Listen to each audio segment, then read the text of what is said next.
2 Corinthians 4, 16 through 18.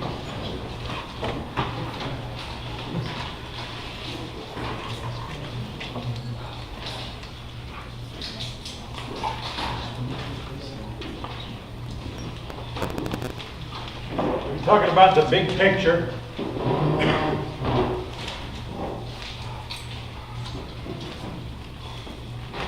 Big picture's about what's really going on. It's about learning to live in light of eternity with an eternal perspective. The question we have been asking is, what are we doing with eternal value? One day we're going to die and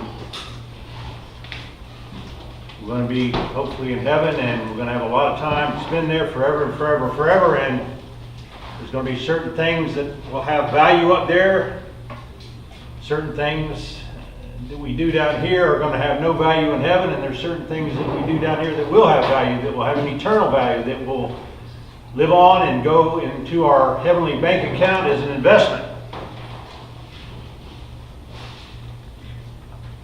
I'd rather be rich in heaven towards God than to be rich here on earth towards myself. Amen? Amen. So last week we talked about a really good passage about the big picture. It tells us three things we need to know that we know that we know.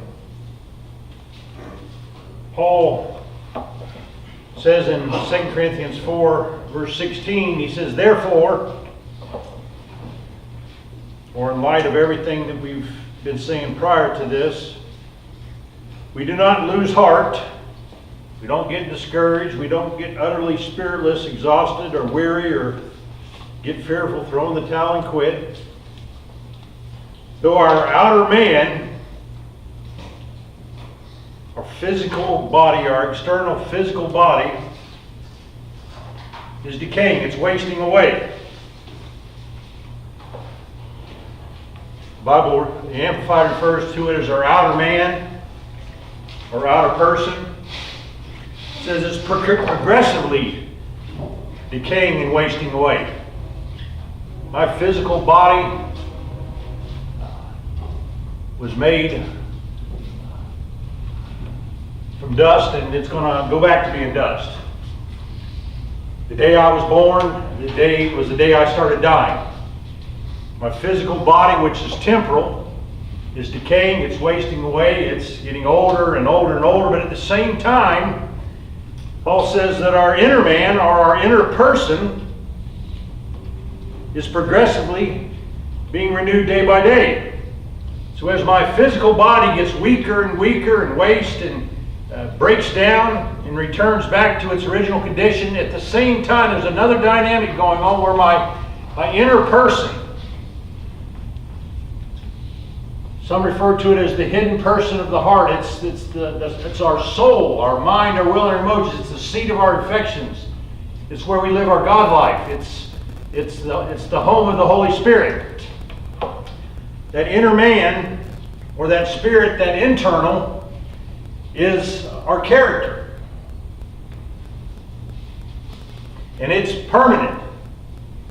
So as our outer man decays, our inner man progressively it's being renewed. That means it's being prepared, it's being developed, it's being trained for our character is being trained for our heavenly role, our heavenly assignment.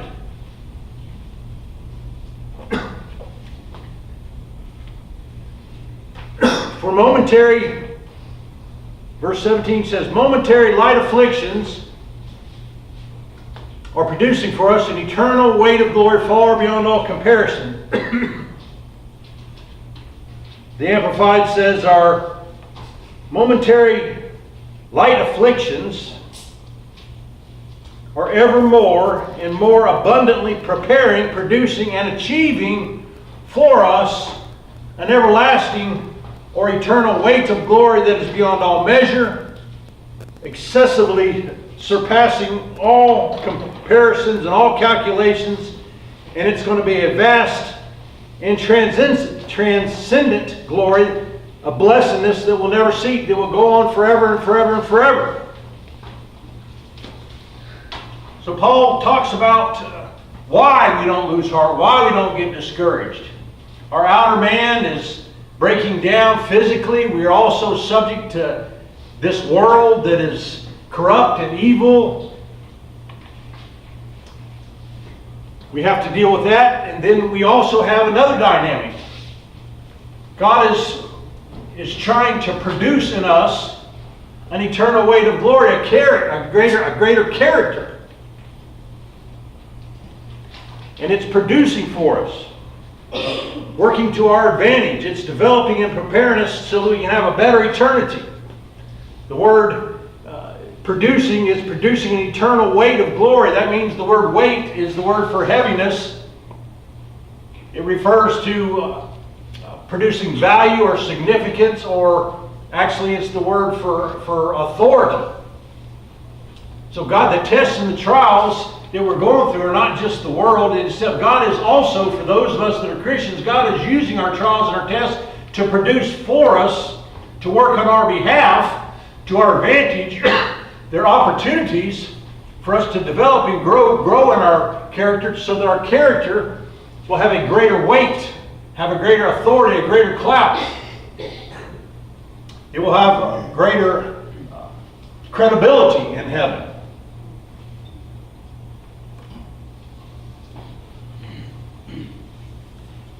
And he goes on to say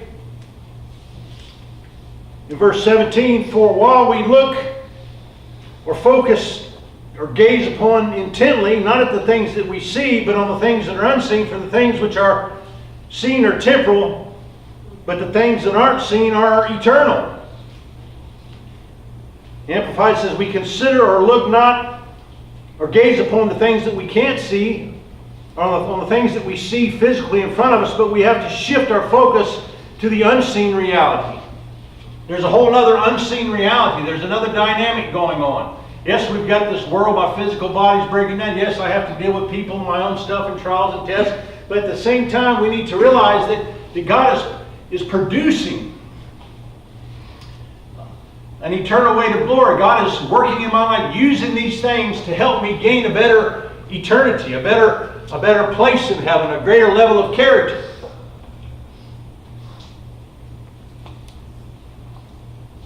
So we have a choice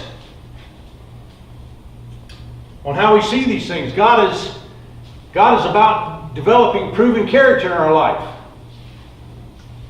I recently have finally dived into the challenge of getting Liberty Lodge up and running and furnished and all that. We've remodeled it, been years at it, and now the task that I've been dreading and fearing the most is how to get a 3,200 square foot, 10-room house, 4-bedroom bath furnished.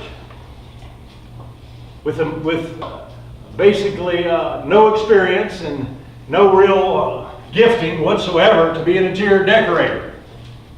And to be honest with you, it's been very frustrating and overwhelming. Not because in and of itself that the task is really all that bad.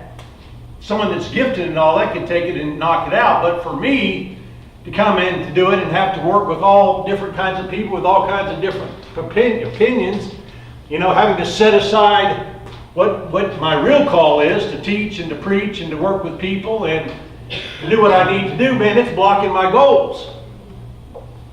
And it's producing in me a stress and an anxiety that's overwhelming me that I'm not liking, and I'm wanting to fix it. I'm wanting to get this thing over with. I'm wanting to rush it.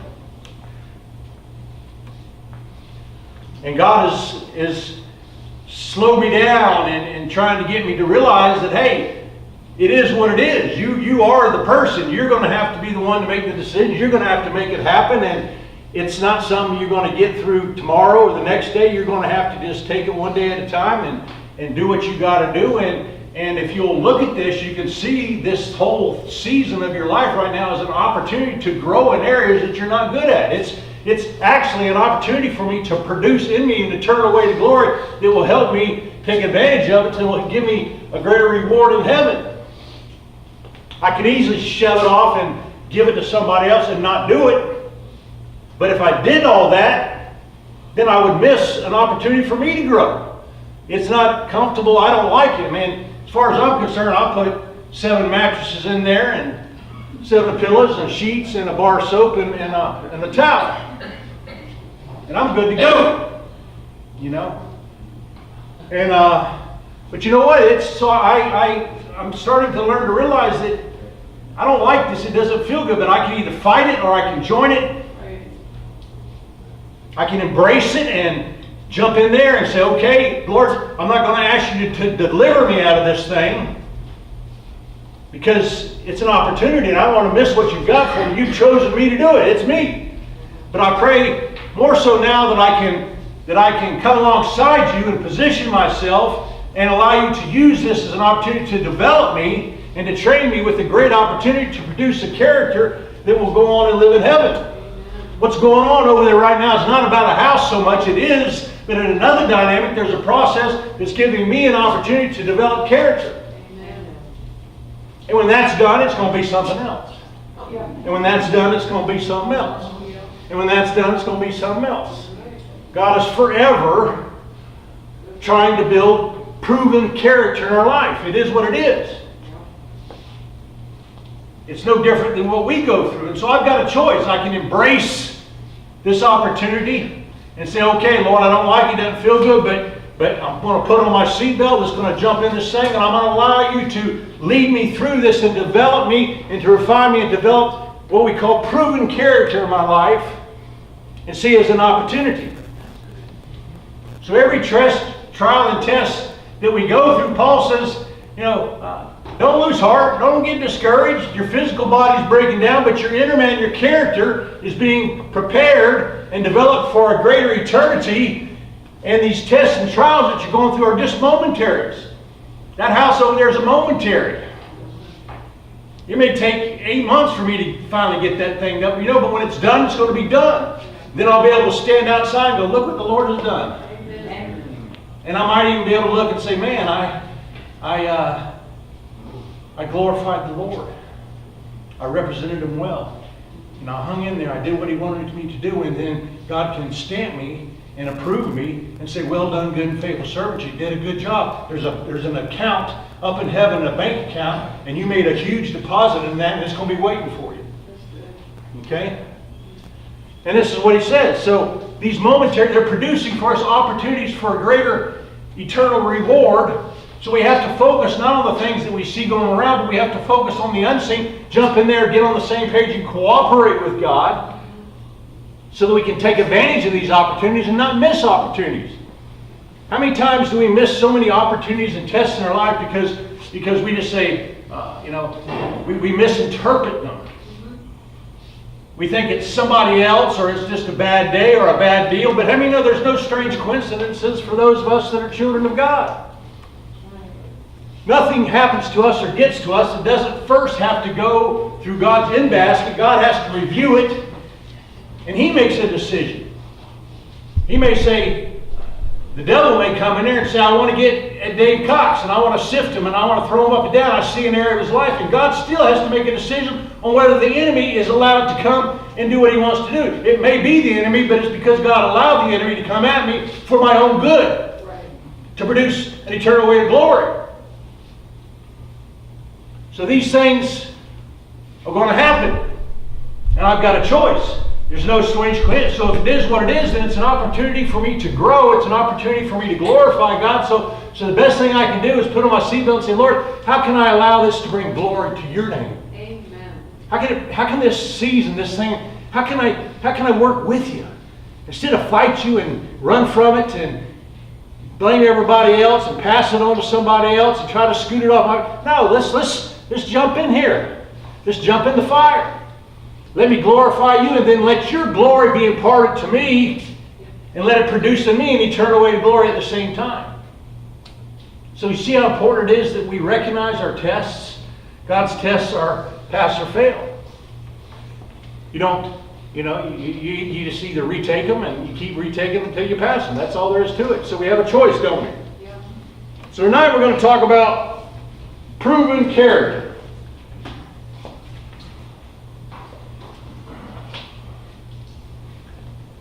How many have ever looked at somebody and go, man, that guy's a character over there, boy?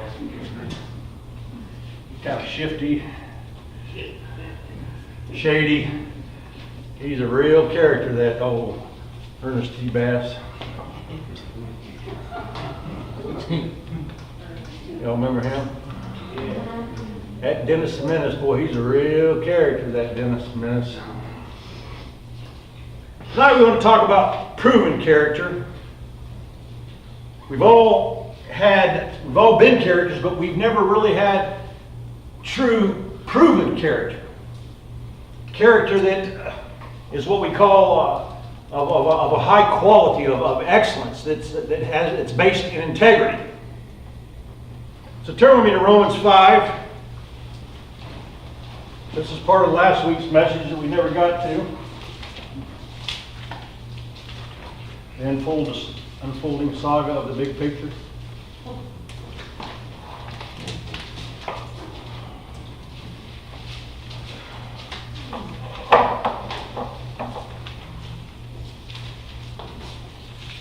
Paul talks more about this producing of eternal weight of glory. Paul talked about it in Corinthians, and now here, lo and behold, he's talking about this method that God, this nature of our trials and tests that God uses to come up and to develop not just character, but a proven character, one that's genuine and authentic, a character that has integrity, one that's pleasing to the Lord.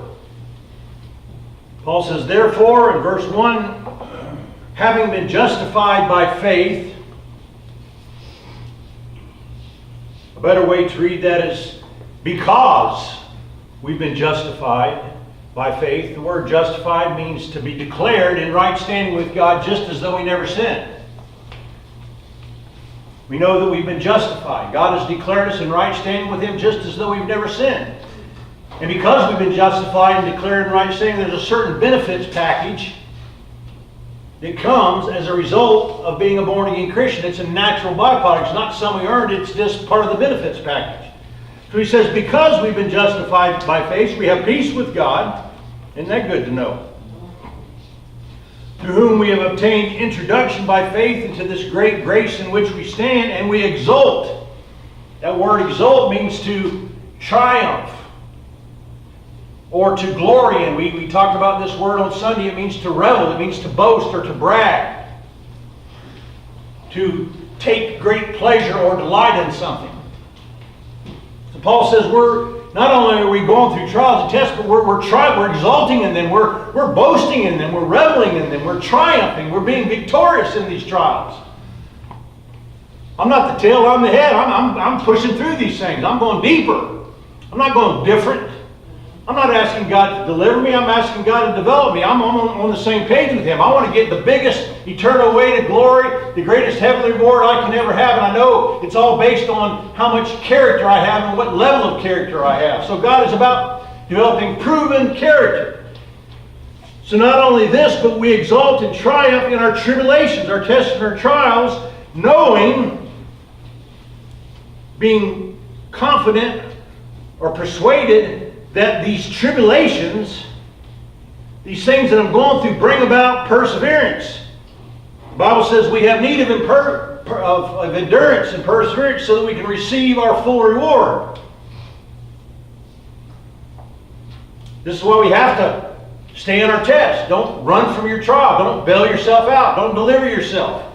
Get back in there. Persevere. Endure. Endure means to remain standing under trial or test. It means to keep on going and going and going. It's the word long-suffering. So these trials are bringing and producing in me an ability to persevere or endure, and that perseverance, as I persevere and keep going and going, it produces a proven character. And that proven character produces a greater hope. And a greater hope of what? Of the big picture. A greater life, a greater reward, a better heaven.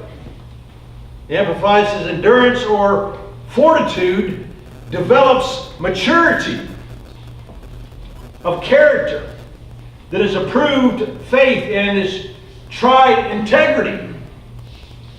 Character is the level of who we really are. My character is not so much who you see or what you think or what I tell you. That my true character is who I really, really am. It's that person that is in my bed when I lay my head on my pillow at night. It's the real me. It's who the person that I am when I'm away on a business trip and I'm in a hotel room and I've got 722 channels of naughtiness to look at. It's what happens to me when I'm on a date with somebody that's, you can tell they're ready to go for it if they want to. So character is who I really am, but integrity are the choices that I make, that the character enables me to make. So, integrity are the choices that I make that expose and reveal the level of character that I have. I can say we've been characters, but we've never had like really character that has integrity or a good quality or good nature to it. So this word proven character, the word proven is dokamē. It means to test or to try an object or a person, to approve them or make them approved or proven, to determine the quality or to reveal the nature or the purity or the integrity of an object or a person, the character.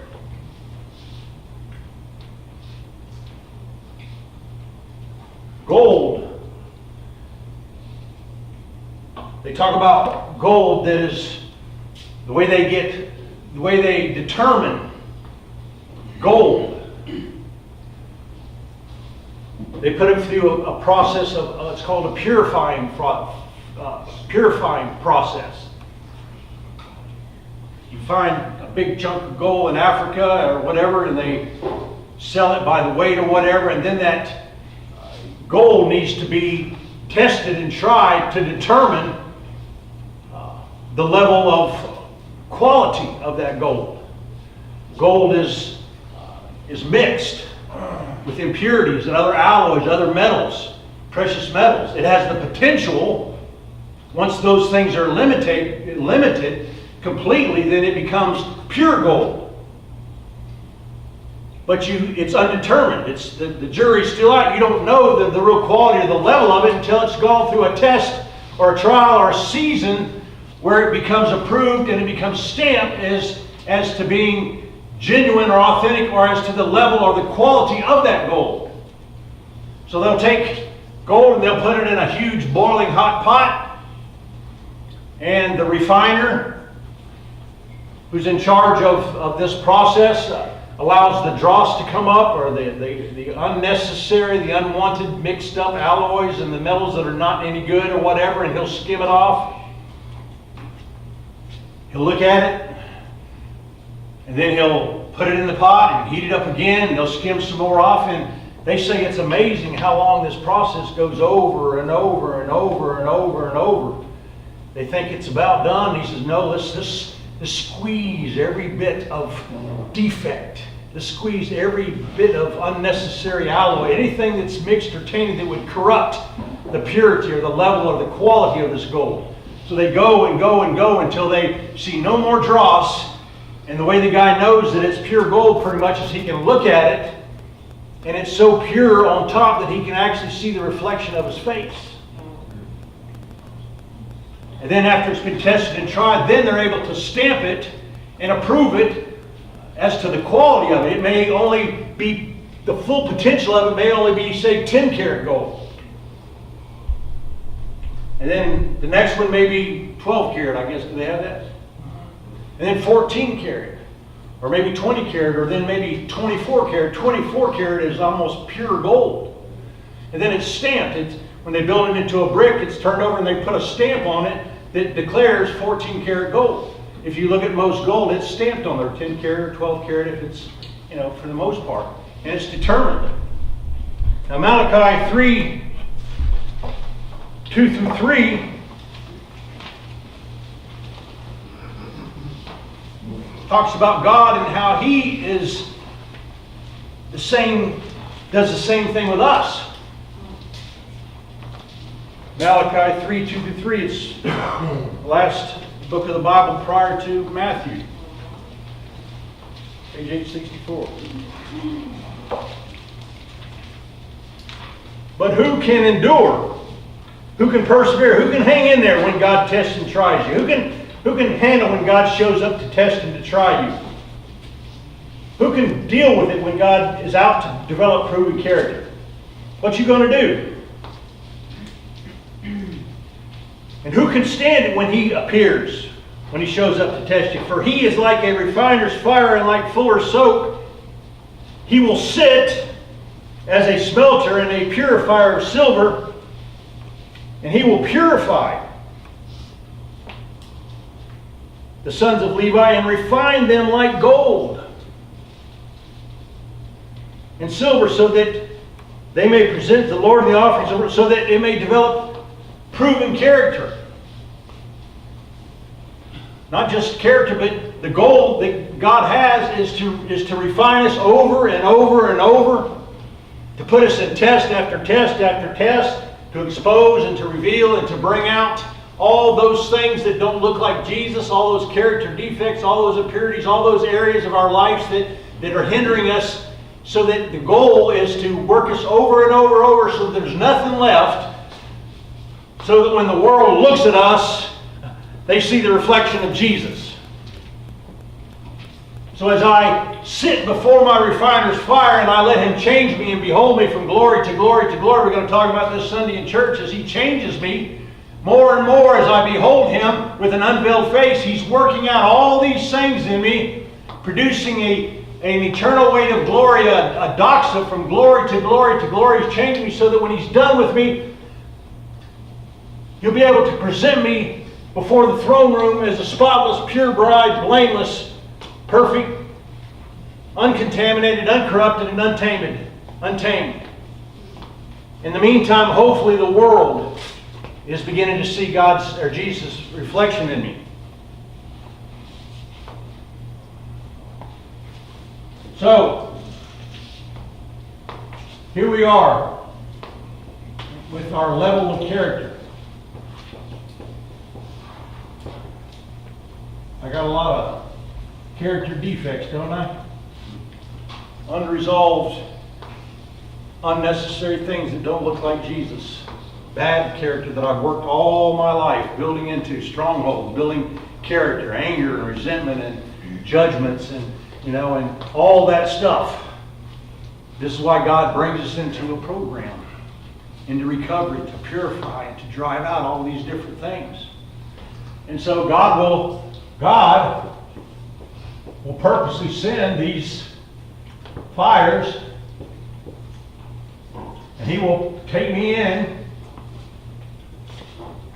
to these fires, and hopefully He'll begin to drive out all these different character defects. And when I go through one trial, I'll pop out the other side, and He'll take a look at me and determine whether we got it. Did we get that one? Did we get that anger? Did we get the root? Did we get down under there and get the root of the problem? Did we get down to that so that it doesn't resurface? Have we purified? Have we skimmed off all that? Have we got down to that? And God says, nope, you didn't get it, so what do we got to do? We got to go back around the mountain, right? And God will bring back that same test. So if I bail myself out of the test, and I've still got this in here, God is a refining fire. He's not going to let me get away with it, so I'm just going to have to go back around the mountain. Well, I was at Liberty Lodge, boy, and Lance and Daniel, Bennett and the boys pointed out some things in the sociogram, and I didn't agree. I didn't like it. I didn't feel good about it, so I'm out of here. But you just ran from God. God brought you to this program as a refiner's fire. It's no strange coincidence this thing come up, because that's why you're here. You're here to get rid of this stuff. But here you run. So now you're just going to have to come back. We had a guy leave our program a few years ago that should have never left and did it. And I told him right in my seat, you shouldn't be leaving. There's no reason for you to do it. And here 2 years later, he came back. Lo and behold, he's back less than a month, and lo and behold, that same issue, those same things came back up and again, and he doesn't want to still submit to the test or trial, and he bailed out and he just took off and left again. So come easy or come hard, but you're going to learn. So he's just going to have to go back around the mountain. It may be a different program, maybe a different place, but the root problem that God's wanting to get rid of is going to be dealt with. Come easy or come hard. He's the refiner's fire. You're his daddy. That's his job, to discipline you, to work out that stuff. And so when it looks like we got rid of that one, then he's going to set up another fire. He's going to send another one. And now he's wanting to go for this one right here. So he puts me back in here and he wants to drive that out. So when I pop out on the other side, did we get it? Yeah, he learned his lesson that time. Boy, he submitted right to it. He passed out. He dealt with that. He got his journal out. He went through the test. You know? And so now, let's go to work on another one. And this process is going on and on and on and on. God is changing us from glory to glory to glory, from one level of character to the next, all with the desire that one day we'll pop out of here, baby, and there'll be nothing left. Okay? And when people look at us, they don't see no anger, they don't see no resentments, they don't see no judgment, they don't see no sarcasm. All they see is the nature and the very quality of God that has been burned into me. And they see the reflection of God's nature and character, and they go, now that's somebody I want to be like. That's a Christian. That's character. That's integrity. That's what I've been looking for. That's what I've been searching for. It's not that hypocritical person that is in the church. No, that's the guy. Paul says, be an imitator. Paul says, I'm going through this same kind of thing, you know. He said, I'm going through it, so watch me. Watch how I deal with my trials. Follow my example. Imitate me. You know, picture me, watch me, observe me, learn from my mistakes. Don't do it the hard way like I did. Jump in there now and imitate me. And so Peter goes on and says in 1 Peter 4:12, he says, don't be surprised at these fire ordeals or these testings as though some strange thing's going on. The Amplified says, do not be surprised at the fire ordeals that are taking place, that are going on you now, to test the quality, the integrity, the nature, the caliber, the status, or the weight, or the worth, or the significance of your character.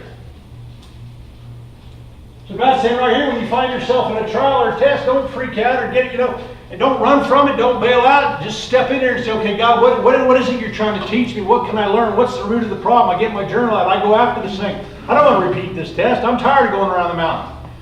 I'm not going anywhere. Let's go through this thing. I want to be developed. I don't want to be delivered. Take my hand. I want to go deeper into the things of God. So bring it on. Let's do this thing. And we learn our test. So they've come upon us to test the quality of our faith.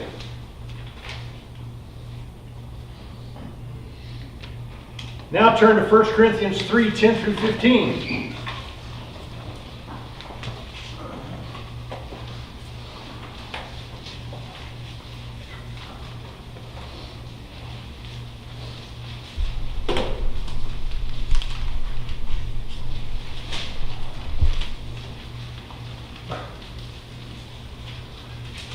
I went through this scripture a few weeks ago.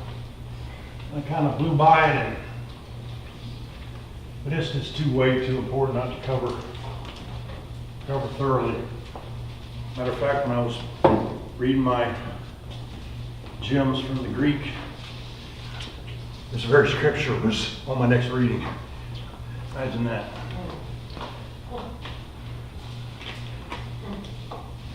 So Paul, again, is talking about the importance of persevering in our trials. He's talking about the importance of allowing God to develop that proven character in our life, because it's going to hold eternal value and test the quality of it. Listen to this, it just fits perfect. Paul says in 1 Corinthians 3:10, according to the grace of God, which was given to me like a wise master builder. Paul says, I've been building a lot of things in my life, but I want to be wise. I don't want to be a fool. I don't want to be one who fails to pay attention. I want to build wisely. And he says, like a wise master builder, I laid a foundation, and another now is building upon it. But he says, each man must be careful how he builds on it. I mean, we're all building a foundation. Our foundation is our character. Okay, it's the character. When you're building a house, you've got to make sure the quality of the foundation or the character of the foundation is of the highest quality. It has to be inspected and determined and stamped by the building inspector that, hey, it's of the highest quality. Now you can build a house this big or this big or this big. So Paul says we're all building a foundation. Well, we all have a foundation. It's Christ. And we're building a home for heaven. But he says you better be careful and smart and pay attention to how you build on that, the quality of how you're building. What type of products are you using? Are they inferior? Are they the best qualities of excellence? Are they good building materials? Are they cheap stuff? You don't want to build a good foundation and then build a house then there's no integrity to the quality of what you built on it. It's not wise. It's foolish. So if you're going to build a good foundation, then make sure you build a good quality house with good building materials, because it's going to last and hold value for the rest of your life. It's going to have an eternal weight to it. For no man can lay a foundation other than the one which is laid is Jesus Christ. Now, if any man builds on that foundation with gold or silver, that's good stuff. For precious stones, that's even better. But he also has a choice. He can build with wood, hay, or stubble. But verse 13 says, however, know this, that each man's work will become evident. Amplified says it will be plainly and openly shown or revealed for the true nature of the quality for what it is, because the day will show it. Because it is to be revealed with fire, and the fire will test the quality, the nature, the integrity of how you built on that. So Paul says, know this, that right now you're building a home for heaven. You're not sure whether it's going to be a good home or an eternal home or one that's not going to do that good up there for you. So you're building a good foundation. So Paul says, be a wise person. Build with good products. Invest in good quality. Because there's going to come a day when the building inspector is going to show up. And he's going to want to go in and take a look at your house. And those products, the good quality products that you used, are going to be able to stay. And the products that are inferior, they're not good. The building inspector is going to go in and he's going to rip that out and say, that's got to go, that's got to go, that's got to go, that's got to go, that's not right. And then you're going to have to turn around and fix it. So why not do it right the first time? Why not go ahead and develop a proven house that's been tested and tried, that will last any fire, that will go through any hurricane or any drought or season of testing? Also, there's two foundations. One was the wise and one was the foolish, correct? If a man's work, which any person is built on the foundation, any product of his efforts, whatever survives, he will receive a reward or eternal reward. It will have a weight of glory that will go on and be a reward for him. But if any man's work is burned up under that test, he will suffer loss of it all, losing his reward, though he himself will be saved, but only as one who is passed through fire or gets out. He gets out of the fire, but all he has, the damage done to him, is nothing but the trace or the smoke or the smell of fire. Now this word burn up is a really interesting, good little jewel here. It says burn up, but the word doesn't actually burn up. It means to burn something completely down to the ground, to the foundation. It's an example of a guy that took over a family business. He got it out of debt. He fixed up the building. He brought it up to quality. He did everything with inspections. He invested into new machines. He hired the quality people. He invested in them.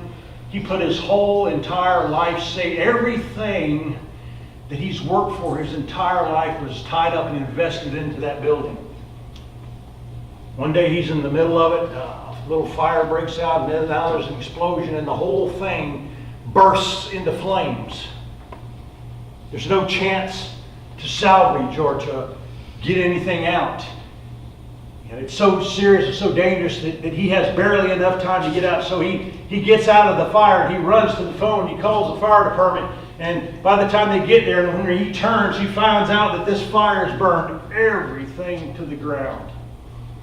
And there's nothing but a smoking and a smoldering foundation left. His whole life work, everything that he's worked for is gone. Nothing left to show for it. And now he has to spend the rest of his life suffering the loss of that, trying to rebuild it to make up for lost time. It's the same word. The word suffer loss is zemo. It's the same word we talked about last week of Matthew 16:26, where it says, what does it profit a man if he gains the whole world and forfeits his soul, or his inner person, or his life, his soul life? Well, what will a man give in exchange for his soul? What Jesus is saying, there's nothing more important than your soul. Why is your soul so important? Because it's the only thing that's going to go to heaven. Your soul's eternal. My money, my looks, my toys, all these, none of that's, the only thing that's going to go to heaven and live after, that is going to base my reward on, is going to be my level of proven character. And when I get to heaven, I'm going to have a certain character that has been proven and tested at a certain quality, and it's going to be stamped and approved based on how well I did with all those opportunities. Did it produce in me? Did those things produce in me a turn away to glory, or did I run from it? And did I deliver myself, or did I jump in there and allow God to do its work in me? If any man's work is burned. So what it says right here, what good is it? What benefit is it for a man to spend his whole life down here in the temporal on his journey, which, by the way, is not a destination, with the process where God sent fires, fires, and fires, and fires, trying to get me to use my time to develop that proven character to give me a better eternity, to produce an eternal weight of glory that would have authority, clout, and character that would be a greater reward. What good is it to focus on your whole life here, but you spend no time, you spend all your time down here externally on money and things, but you don't do anything with your internal, your soul. You die, you have to leave all that with you, but your soul goes on to heaven, and when you get to heaven, you forfeit your soul. It's damaged. It suffers loss. It means to be underdeveloped or to fall short of its intended potential. To be destitute spiritually. It means to get up to heaven and you realize, boy, I've been a fool. I had all this time to invest in my character, and I spent no time on the things of God, and now I was rich on earth, but I have nothing to show for it in heaven. Everything. So what it's talking about right here is that, we got the wheelbarrow. Here I am. And it says my works, my deeds, and my character is going to go into a fire. The fire is that day. What is that day? That day is the Bema seat. That's where we stand before God, and we have to give a recompense, an account. It's not the judgment based on sheep or goats. It's the judgment where we have our performance appraisal, where our works are revealed and exposed of how we used our time in our life.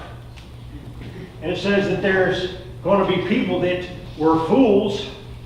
They get to heaven, they have all kinds of works and things here, but they get to heaven, and on that day they have to take all this stuff through the fire test. And in that test there's a process where all his works, his deeds are being exposed and revealed for the quality or the nature or the motive. All this stuff's going to be weighed out. And then your character. These character defects that are left are going to go through this fire. Some are going to get through the fire and their works aren't going to be burned up, and those works will be used for their eternal reward. And then certain people will get into heaven and they still have areas of their soul that they never developed, and so they do go to heaven. They get out of the fire, they escape, they don't go to hell. Ooh, I'm out of here. They get out, but everything is a loss. So some people will go through a fire, and basically what it's saying is that everything is going to be tested and tried. And there's going to be certain people that everything they've done is going to burn to the ground. Nothing but a foundation. You'll have a foundation, you'll get into heaven, but you'll have nothing left to show for it. And then you're going to have to expend eternity with a damaged or forfeited soul that's underdeveloped, far short of what it could be. 2 Corinthians 5:10 says, must all appear before the judgment seat, the bema, and be revealed before Him according to what we've done in our body, whether it's good or evil, considering what my purpose and my motives have been, what I have achieved and been busy with and given myself and my attention to, focusing on accomplishing while I've been down here. So we're all going to have a day in court. We're all going to have a performance appraisal. Most of us in our life have been fools, and we've not developed character and quality and proven character. We've fallen short. But the story's not over. We can jump back in there. We can get back into these trials and tell you we can let God have us. We can let Him produce in us eternal way to glory. We can get more and more prepared and developed and trained so that when we get to heaven we can have a better eternity. So let me ask you tonight, if today was that day, and you had your wheelbarrow and your stuff, and you had to stand before the bema, and you were getting ready to pass through the fire, which is truth and reality. It's not if it happens, it's going to happen. Everybody will have their day in court. You will be held accountable.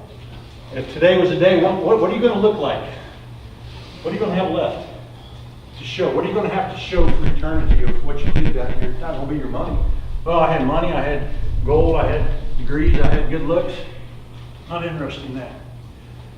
Talk to me about this level of character. Let's see what popped out the other side. What level of character? So it's not too late.